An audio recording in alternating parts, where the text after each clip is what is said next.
फाज़िल लाड़काणे में सिंधी अदबी संगत पारां नामयारे शाइर मंठार सोलंकी जी याद में मुशाइरो ऐं महफ़िल मौसीक़ी जो प्रोग्राम कोठायो वियो। तफ़सील ॾिसूं था रशीद समूह जी हिन रिपोर्ट में।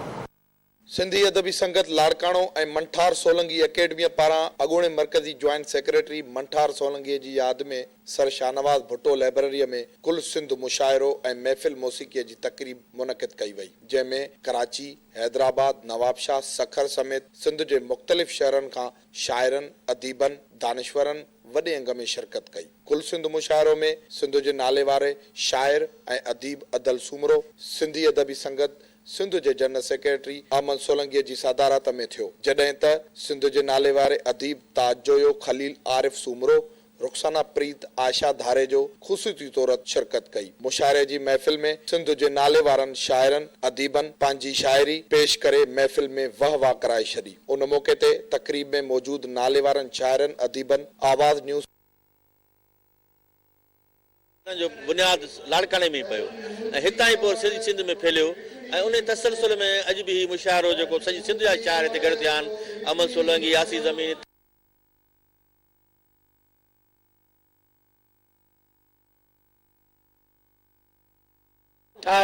सिंधी अदबी संगत जो हिस्सो हो ऐं सिंधी अदबी संगत जे मुतहद रखण में हुन जो हिकिड़ो वॾो किरदारु हो।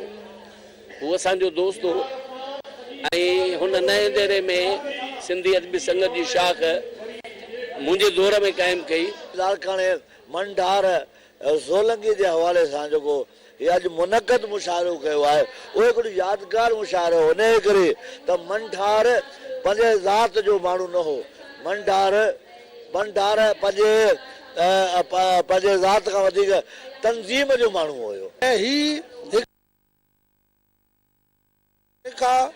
हलंदी थी अचे।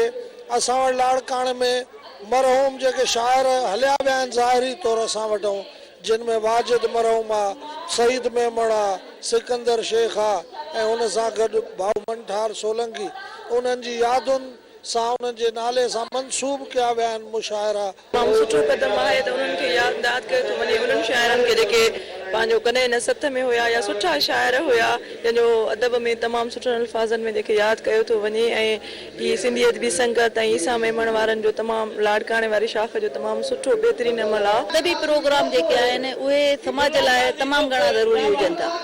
हिन अदबी प्रोग्रामनि जे ज़रिए ई माण्हू जा ज़हन खुलनि था ऐं माण्हू जेके आहिनि से जेको हिकिड़ी तक़रीबी सोच आहे उन मां निकिरी करे हिकिड़ी तामीरी सोच उन्हनि में पैदा थिए थी। हू जेको मनफ़ी सोचुनि मां निकिरी हिकिड़ो मस्बत सोच उन्हनि में पैदा थिए थी। उन मौक़े ते तक़रीब जे ॿिए सेशन में महफ़िल मौसीक़ी थी, जंहिंमें सिंध जे नाले वारे रागी उस्ताद गुलाम शबीर समो, सलीम रज़ा कुंभर, अब्दुल कादिर शेख सिंधी गीत ॻाए महफ़िल में 4 चंड लॻाए छॾिया। कैमरामैन इरशाद सोलंकीअ सां गॾु रशीद समो, आवाज़ टीवी।